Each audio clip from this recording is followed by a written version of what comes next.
എല്ലാ ആത്മമിത്രങ്ങൾക്കും നമസ്കാരം. ഞാൻ ഡോക്ടർ ലിമ പത്മനാഭ. നമ്മൾ കുറേ വീഡിയോകളൊക്കെ മുമ്പ് കണ്ടു, എനിക്കറിയാം. ഇന്ന് ഒരു വ്യത്യസ്തമായൊരു ടോപ്പിക്കും കൊണ്ടാണ് വരുന്നത്. എന്താണ് ചാതുർവർണ്ണ്യം? എല്ലാവരും കേട്ടിട്ടുണ്ടാവും അല്ലേ? മതം, ജാതി, വർണ്ണം, ഭേദം ഇങ്ങനെയൊക്കെ കേട്ടിട്ടുണ്ടാവും. നമുക്ക് ആർഷഭാരത സംസ്കാരത്തിൽ ഇതിനൊക്കെ ഒരുപാട് അർത്ഥവ്യാപ്തിയുള്ളതാണ്. നമ്മൾ ഭാരതീയരാണ്. ഭാരതീയ തത്വമൂല്യങ്ങൾ ഒരുപാട് നമ്മൾ കാത്തു സൂക്ഷിക്കേണ്ടവരാണ്. അപ്പോൾ അതിൽ വരുന്നത് വർണ്ണം എന്ന് പറയുന്നത് ജാതി അല്ല. വർണ്ണം എന്ന് പറയുന്നത് 4 വർണ്ണമാണ്. ബ്രാഹ്മണൻ, ക്ഷത്രിയൻ, വൈശ്യൻ, ശൂദ്രൻ. ഇവരൊക്കെ സവർണരാണ്. എല്ലാവരും സവർണരാണ്, വർണ്ണമുള്ളവരാണ്. വർണ്ണമില്ലാത്തവരെ അവർണർ എന്ന് നമ്മൾ പറയുന്നു. ജാതി എന്ന് പറയുന്നത് വേറെയാണ്. നമ്മുടെ ഒരു മതം എന്നൊക്കെ പറയുന്നത് നമ്മുടെ ഒരു അഭിപ്രായങ്ങളാണ്, നമ്മുടെ ഒരു വീക്ഷണകോണാണ്, നമ്മുടെ അഭിപ്രായമാണ്, നമ്മുടെ കാഴ്ചപ്പാടാണ്. അതാണ് മതം എന്ന് പറയുന്നത്. അപ്പോൾ ചാതുർവർണ്ണ്യം, അതായത് ഭഗവത്ഗീതയിൽ പറയുന്നു, 4-ാം അധ്യായത്തിൽ 13-ാം ശ്ലോകത്തിൽ ഭഗവാൻ ശ്രീകൃഷ്ണൻ അർജുനനോട് പറയുന്നതാണ്, ചാതുർവർണ്ണ്യം മയാ സൃഷ്ടം ചതുർവർണ്ണ വിഭാഗശഃ തസ്യ കർത്താരമവ്യയം തസ്യ കർത്താരമപി മാം വിദ്യ കർത്താരമവ്യയം. ഇതൊക്കെ 4 വർണ്ണങ്ങളായിട്ട് നമ്മൾ കാണുകയാണ്. പക്ഷേ ഓരോരുത്തരുടെ തൊഴിലനുസരിച്ച് ഓരോരോ വർണ്ണങ്ങളായിട്ട് ഇങ്ങനെ മാറ്റി ഞാൻ പറഞ്ഞിരിക്കുന്നു, തൊഴിലനുസരിച്ച്. ഇത് പക്ഷേ ഞാനാണ് ഇത് തരം തിരിക്കുന്നതെങ്കിലും എന്നെ ഇതൊന്നും ബാധിക്കുന്നില്ല, ഞാനിതിൻ്റെ ഒന്നും ഉത്തരവാദിയല്ല. അതാണ് ഭഗവാൻ പറയുന്നതിൻ്റെ അർത്ഥം. തസ്യ കർത്താരമവി മാം വിദ്യ കർത്താരമവ്യയം. അതാണ് പറയുന്നത്. ചാതുർവർണ്ണ്യം മയാ സൃഷ്ടം അത് സമ്മതിക്കുന്നു. അപ്പോൾ എന്താണ് ഇതിൻ്റെ ഒരർത്ഥം? ഞാൻ കേട്ട ഒരു കഥയിലേക്ക് നമുക്കൊന്ന് പോകാം. ഈ ചാതുർവർണ്ണത്തെപ്പറ്റി പറയുമ്പോൾ ഞാൻ അതിനെപ്പറ്റി കേട്ടൊരു കഥയുണ്ട്. പണ്ട് വളരെ മുമ്പ് എല്ലാവരും വളരെ സ്വാത്വികരായിരുന്നു. അവർക്ക് ഒരു വ്യത്യാസമൊന്നുമില്ല. ഹെൽത്ത്, വെൽത്ത്, ഹാപ്പിനെസ് എല്ലാവർക്കും നിറഞ്ഞിരിക്കുന്ന ഒരു കാലഘട്ടമാണ്. അവരൊരു ദ്വീപിലാണ് താമസിക്കുന്നത്. അന്ന് ആദ്യം മനുഷ്യർ അവരെല്ലാവരും താമസിക്കുന്നത്. അവർ പക്ഷേ ആ ഒരു ദ്വീപിൽ താമസിച്ച് വന്നപ്പോൾ അവർക്ക് ആ ദ്വീപ് തികയാതെ വന്നു. അവിടെ ഈ കൂടുതൽ കുടുംബങ്ങൾ വർദ്ധിച്ച് വരുമ്പോൾ ആ ദ്വീപിൽ താമസിച്ചാൽ പോരാ, വേറെ പുതിയ സ്ഥലങ്ങൾ അന്വേഷിക്കണം. അങ്ങനെ അവർ തീരുമാനിച്ചു, നമുക്ക് എന്തെങ്കിലും വേറൊരു സ്ഥലത്തൂടെ ഒന്ന് പോകണം, ഒരു നിമിഷം വലിയൊരു തോണി വേണം. ആ തോണി എങ്ങനെ ഉണ്ടാകും അതിനെപ്പറ്റി അവർ തന്നെ, എല്ലാവരും സ്വാത്വികരാണ്, നല്ല മനുഷ്യരാണ്, എല്ലാവരും ഒരുപോലെ. പണ്ട് മാവേലിയുടെ പാട്ട് പാടുന്ന പോലെ മാനവരെല്ലാവരും ഒന്നുപോലെ. അന്ന് എല്ലാവരും ആ രീതിയിൽ ഓരോരോ തൊഴിൽ നമുക്ക് 4ആയിട്ട് തരംതിരിക്കേണ്ടി വരും.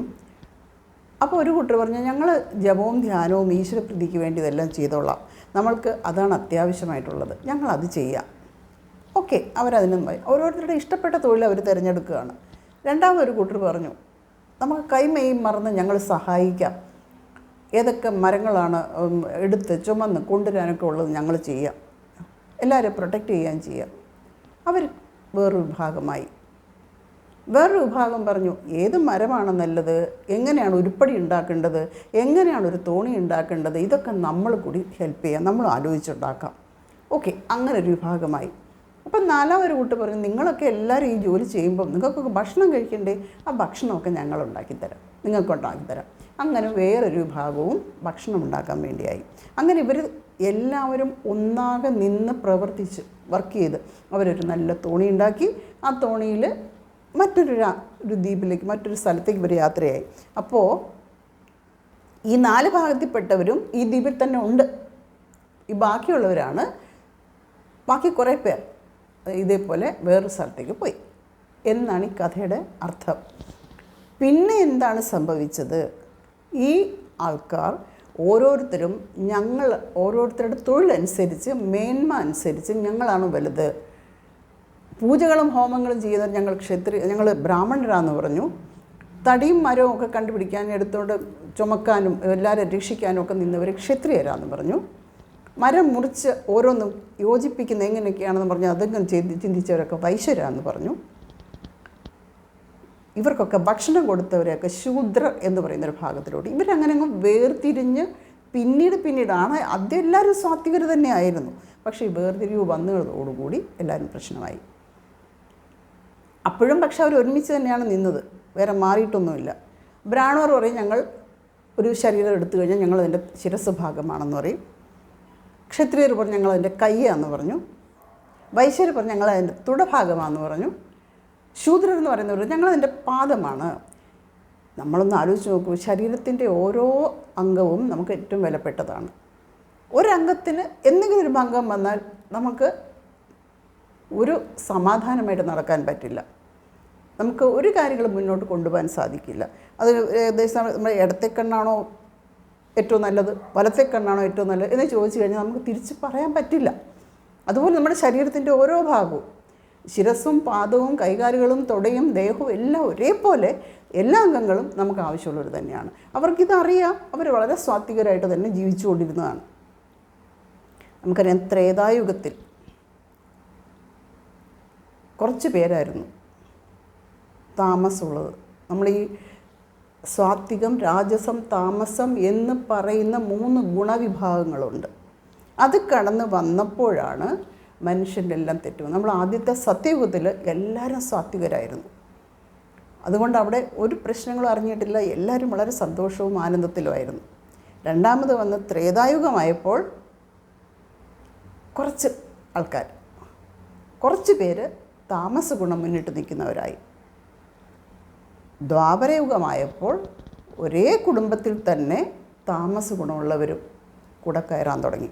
അപ്പോൾ സാത്വികമുണ്ട്, രാജസമുണ്ട്, താമസവുമുണ്ട്. പക്ഷേ ഇന്ന് കലിയുഗത്തിൽ എന്താണ് സംഭവിക്കുന്നത്? ഓരോ മനുഷ്യൻ്റെ ഉള്ളിലും താമസ ഗുണം വന്ന് കുടിയേറിയിരിക്കുകയാണ് കലിയുഗത്തിൽ. എന്നാൽ ഒരേ ദിവസം തന്നെ മനുഷ്യൻ ഇതെല്ലാം കടന്നു പോകുന്നില്ലേ? ഒരേ മനുഷ്യൻ തന്നെ ഒരേ ദിവസം തന്നെ അവൻ സാത്വികനുമാണ്, രാജസവുമാണ്, അവൻ താമസ ഗുണമുള്ളവനുമാണ്. ഇത് 3ഉം കൂടി ഒരുമിച്ചാണ് അവനിൽ വരുന്നത്. സത്യത്തിൽ ജനിക്കുമ്പോൾ എല്ലാവരും സാത്വികർ തന്നെയാണ്. ബ്രഹ്മജ്ഞാനം നേടിയവൻ മാത്രമാണ് ബ്രാഹ്മണനാകുന്നത്. അങ്ങനെ നമ്മൾക്ക് ആരെങ്കിലും അങ്ങനെ പറയാൻ പറ്റുമോ? വേർതിരിച്ച് നിർത്താൻ പറ്റുമോ? നമുക്കിന്നറിയാം, ബ്രാഹ്മണ ജാതിയിൽ ഇന്നത്തെ കാലഘട്ടത്തിൽ പറഞ്ഞു കഴിഞ്ഞാൽ ബ്രാഹ്മണ കുലത്തിൽ ജനിച്ചവനൊക്കെ ബ്രഹ്മജ്ഞാനം നേടിയവരാണോ? അല്ല. എന്നാൽ ശൂദ്രജാതിയിൽപ്പെട്ടവരും ബ്രാഹ്മണരുടെ ജോലി ചെയ്യാൻ കഴിവുള്ളവരില്ലേ? ബ്രഹ്മജ്ഞാനം നേടുന്നവരില്ലേ? അവരെയൊക്കെ നമുക്ക് മാറ്റി നിർത്താൻ പറ്റുമോ? അതുകൊണ്ട് ബ്രഹ്മജ്ഞാനം നേടിയവനാണ് ബ്രാഹ്മണൻ എന്ന് പറയുന്നത്. ഒരാളെ നമുക്ക് മാറ്റി നിർത്തേണ്ട കാര്യമില്ല. ഒന്നിനും എല്ലാവരും ഒന്നാണ്. കാരണം ഭഗവാൻ ആദ്യം പറഞ്ഞു വെച്ചാൽ അതിർവർണ്ണ്യം മയാ സൃഷ്ടം ഗുണകർമ്മ വിഭാഗശ. നമ്മൾ ഗുണം അനുസരിച്ചിട്ട് നമ്മൾ മാറ്റുന്നു. നോക്കൂ, ഒരു മഴ പെയ്യുന്നു അല്ലേ? മഴ പെയ്താൽ എല്ലായിടത്തും ഒരുപോലെയാണ് മഴ പെയ്യുന്നത്. മഴയ്ക്ക് ഒരു ഭേദവ്യത്യാസങ്ങളൊന്നുമില്ല. പക്ഷേ ഒരു ആൽമരത്തിൻ്റെ വിത്ത് ഒരു ആൽമരമായി മാറുന്നു. സമുദ്രത്തിൽ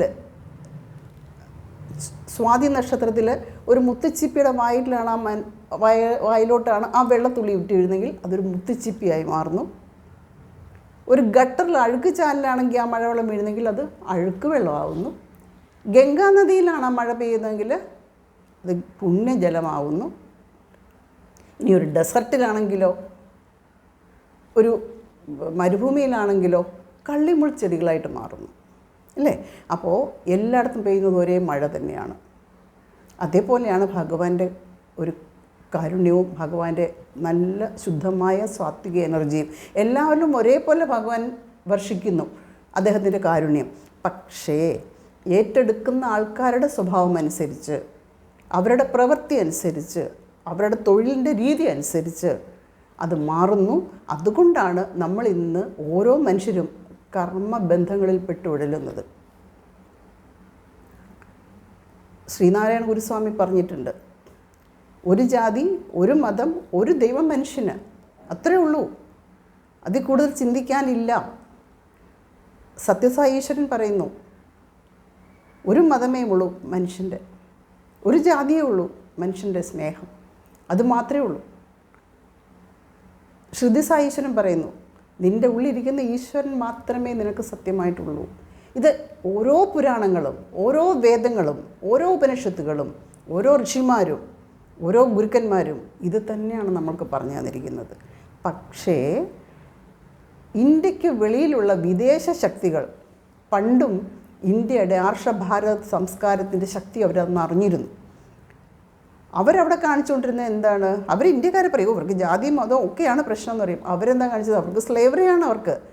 അവർക്ക് ആ അധികാരം കൈ കിട്ടിക്കഴിഞ്ഞാൽ ബാക്കിയുള്ളവരെ അടിച്ചമർത്തി അടിമകളാക്കി വെച്ച് അവരെ കൊണ്ട് മുഴുവൻ പണിയെടുപ്പിക്കുക എന്നൊരു നയമായിരുന്നു അവരുടേത്. പക്ഷെ ഒരിക്കലും ഭാരതത്തിൽ അന്ന് വളരെയധികം ഒരുമിച്ച് നിൽക്കുന്ന ആൾക്കാരായിരുന്നു. ഒരു മതം ഒരു ജാതി അങ്ങനെയായിരുന്നു. അതുകൊണ്ട് ഭാരതത്തെ തോൽപ്പിക്കാൻ പറ്റില്ല എന്ന് അവർക്ക് നന്നായി അറിയാമായിരുന്നു. അതുകൊണ്ട് അവർ പുതിയ ഒരു നയവും കൊണ്ടാണ് ഭാരതത്തിലേക്ക് വന്നത്. സ്പ്ലിറ്റ് ആൻഡ് റൂൾ, തമ്മിൽ ഭിന്നിപ്പിക്കുക, തമ്മിൽ തല്ലിക്കുക, നേട്ടം നേടുക. അപ്പോൾ എന്ത് ചെയ്തു? ജാതികളും ഉപജാതികളും മറ്റോരോ പ്രശ്നങ്ങളും പറഞ്ഞ് കൊച്ചു ലാഭക്കഷ്ണങ്ങൾ ഇട്ടുകൊടുത്ത് അവരോരോ മനുഷ്യരെയും ഓരോ ജാതി വ്യവസ്ഥകളും പറഞ്ഞ് തമ്മിൽ തല്ലിച്ച് അവരുടെ ഓരോ ഭരണം ഇവിടെ നേടാൻ വേണ്ടി അവർ ഭയങ്കരമായിട്ട് പ്രയത്നിച്ചു എന്നുള്ളതാണ്. അപ്പോഴെന്തായി? മനുഷ്യൻ ആ ഒരു അവസ്ഥയിലേക്ക് മാറി. പക്ഷെ സത്യത്തിൽ ഈ മഴ പോലെ സ്വാത്വികമായുള്ള കാര്യങ്ങൾ മാത്രമേ ഉള്ളൂ. മനുഷ്യനെല്ലാം സാത്വികത നിറഞ്ഞവനാണ് ബേസിക്കലി. പക്ഷേ അവൻ്റെ കർമ്മം കൊണ്ട്, അവൻ്റെ ഓരോ തൊഴിലിൻ്റെ രീതി കൊണ്ട്, അല്ലെങ്കിൽ അവൻ്റെ മനസ്സിൻ്റെ രീതികൾ കൊണ്ട്, അവൻ്റെ കാഴ്ചപ്പാട് കൊണ്ട്, അവൻ്റെ കർമ്മ ബന്ധങ്ങളിൽപ്പെട്ട് അവൻ ഉഴലുകയാണ്.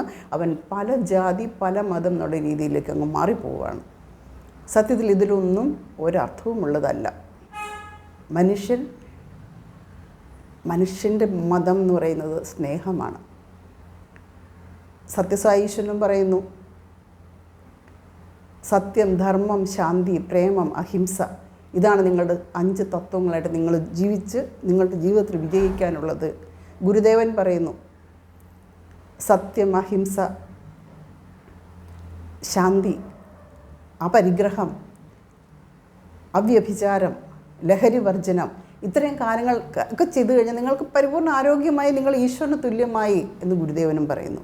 പക്ഷെ നമ്മൾ ഇതൊന്നും ശ്രദ്ധിക്കാറില്ല. ജാതി മതം വ്യത്യാസം, ഉച്ച നീചത്വങ്ങൾ പറഞ്ഞ് ഞാൻ വലിയവൻ, നീ ഒട്ടുകൊള്ളാത്തവൻ, നിന്നെ കൊള്ളാത്തവൻ, നിന്നെ ചീത്ത ജാതിപ്പെട്ടവൻ, ഇങ്ങനെ പറഞ്ഞ് ഇന്നും മനുഷ്യൻ ഈ കലികാലത്തിൻ്റെ പ്രത്യേകത കൊണ്ട് തമ്മിലടിക്കുകയാണ്. അതുകൊണ്ട് പ്രിയപ്പെട്ട ആത്മമിത്രങ്ങളെ, ഇനിയെങ്കിലും തിരിച്ചറിയുക നിങ്ങളെല്ലാവരും. ഈ മനുഷ്യൻ ഒരേ ഒരു ജാതിയാണ്, ഒരേ ഒരു മതമാണ്. അതിന് നമ്മളെ സഹായിക്കുന്നതാണ് ഇവരെല്ലാവരും പറയുന്ന അഹിംസ എന്ന് പറയുന്നത്. ഒന്നിനെയും ഹിംസിക്കാതിരിക്കുക, ഒന്നിനെ ഉപദ്രവിക്കാതിരിക്കുക. എല്ലാവർക്കും ഈ ജീവിതത്തിൽ, ഈ ലോകത്ത്, ഈ പ്രപഞ്ചത്തിൽ ജീവിക്കാൻ അവകാശമുള്ളതാണ് ഓരോ ജീവികളും. ഗുരുദേവൻ പറഞ്ഞു, അവനവൻ ആത്മസുഖത്തിനായി ആചരിക്കുന്നവ അവരെന്നെ സുഖത്തിനായി വരണം. അത് നമ്മളെപ്പോഴും ആലോചിക്കേണ്ടതാണ്. നമ്മൾ ചെയ്യുന്ന ഒരു പ്രവൃത്തിക്കും മറ്റുള്ളവന് സന്തോഷം ഉണ്ടാവണം, അവന് സുഖമുണ്ടാവണം. അപ്പോൾ നമ്മൾ എന്ത് ചെയ്യണം? നമ്മൾ അഹിംസയാക്കുക, നമ്മൾ നന്മ മാത്രം, സസ്യഭക്ഷണം മാത്രം നമ്മൾ ശീലമാക്കുക. ബാക്കി എല്ലാത്തിനെയും കൊന്ന് തിന്നുകയാണ് നമ്മൾ. മൃഗങ്ങളെന്താ? അവരുടെ ജീവിത ലക്ഷ്യത്തിന് വേണ്ടി അവർ ഓരോ ഇത് ഭഗവാൻ പറഞ്ഞിരിക്കുന്നു. ഭഗവത്ഗീതയിൽ തന്നെ, ഭാഗവതത്തിൽ തന്നെ ഭഗവാൻ പറയുന്നു, കുംഭിപാക നരകത്തിൽ പോകാൻ ആരൊക്കെയാണ് അർഹത എന്ന്. അതിൽ പറയുന്നുണ്ട്, ഒരിക്കലും മൃഗങ്ങളെ കൂട്ടത്തിൽ കൂട്ടാൻ പറ്റില്ല. കാരണം അവർക്ക് ജീവിത മാർഗത്തിന് ഓരോരോ മൃഗങ്ങൾക്ക് ഓരോരുത്തരുടെ ഓരോ രീതിയും വെച്ചിട്ടുണ്ട്. അവർ പച്ചയ്ക്കാണ് കഴിക്കുന്നത്. ഒരു മൃഗങ്ങളും സ്കൂളിൽ പോകുന്നില്ല, ഒരു മൃഗങ്ങൾക്കും അടുക്കളയില്ല, ഒരു മൃഗങ്ങൾക്കും ഹോസ്പിറ്റലിൽ പോകേണ്ട ആവശ്യമില്ല. അവരൊക്കെ വേറൊരു ഡൈമെൻഷനിലാണ് അവരുടെ ജീവിതം. അവർക്കിതൊന്നും ആവശ്യമില്ല. പക്ഷെ മനുഷ്യനോ, നമ്മുടെ ഈ നാവിനെ സന്തോഷിപ്പിക്കാൻ വേണ്ടി, അതിൻ്റെ ടേസ്റ്റിന് വേണ്ടി നമ്മൾ എല്ലാത്തിനെയും എന്തിനെയൊക്കെ കൊന്നു തിന്നാമോ അതിനെയൊക്കെ കൊന്നു തിന്ന് നമ്മൾ അതിനെയൊക്കെ ഉപദ്രവിച്ച് ഹിംസയാക്കുകയാണ്. ഹിംസ ചെയ്ത് നമ്മൾ നമ്മുടെ മാത്രം കാര്യങ്ങൾ ചിന്തിച്ചു പോവുകയാണ്. അതുകൊണ്ടാണ് ഒരു മനുഷ്യനും ഇന്ന് നന്നാവാൻ പറ്റാത്തത്. നമ്മൾ താമസ ഗുണത്തിന് അടിമകളാവുകയാണ്. അതുകൊണ്ട് സ്വാത്വികന്മാരായി ജനിച്ച നമ്മളാണ്. ഈശ്വരൻ്റെ കൃപ പോലെ, ആ മഴ പെയ്യുന്ന പോലെ എല്ലാവർക്കും ഒരുപോലെയാണ് മഴ, എല്ലായിടത്തും ഒരുപോലെയാണ്. പക്ഷേ അതിൻ്റെ ഉള്ളിൽ നിന്ന് ഓരോരുത്തർക്കും ഓരോ തരത്തിൽ വീഴുന്ന അനുസരിച്ച് അത് മാറുന്നത് പോലെ ഈ മനുഷ്യരും നമ്മൾ നന്മ ചെയ്താൽ നമുക്ക് നന്മ ഉണ്ടാവും. അതുകൊണ്ട് എല്ലാവരും ശ്രദ്ധിക്കുക, ഒന്നിനെയും ഹിംസിക്കാതിരിക്കുക, ഒന്നിനെ ഉപദ്രവിക്കാതിരിക്കുക. നമ്മൾ ക്രൂരമായ പല്ലുകളും നഖങ്ങളും ഒന്നും ഉള്ളൊരു മനുഷ്യനല്ല, അല്ലേ? നമ്മുടെ മനുഷ്യജീവി എന്ന് പറഞ്ഞത് ഹെർബിവോറസ് ആണ്. നമ്മുടെ ദഹനേന്ദ്രിയങ്ങളും എല്ലാം തന്നെയും ഒരു സസ്യാഹാരത്തിൽ പറ്റുന്നതാണ്. പക്ഷേ കാട്ടിലെ പുലിയും കടുവയും സിംഹവും ഒക്കെ എങ്ങനെയാണ്? അവരെല്ലാം പല്ലുകളും നഖങ്ങളും വെച്ച് മറ്റുള്ളവനെ ആക്രമിച്ച് പച്ചയ്ക്കാണ് അവർ തിന്നുന്നത്. നമ്മളിതിനെയൊക്കെ കൊന്ന് വേവിച്ച് തിന്നുകയാണ്. അപ്പോൾ നമ്മൾക്കിതൊന്നും ചേരുന്നതല്ലാന്ന് ആദ്യമായി മനസ്സിലാക്കുക. നമുക്ക് നന്മ മാത്രമുള്ള സ്വാത്വിക ഗുണമുള്ള നല്ല മനുഷ്യരായി നമുക്ക് എല്ലാവർക്കും മാറാം. എല്ലാവർക്കും ഒന്നിച്ച് ഈശ്വരാനുഗ്രഹം നേടാൻ എല്ലാവരും ദൈവം അനുഗ്രഹിക്കട്ടെ. Thank you very much.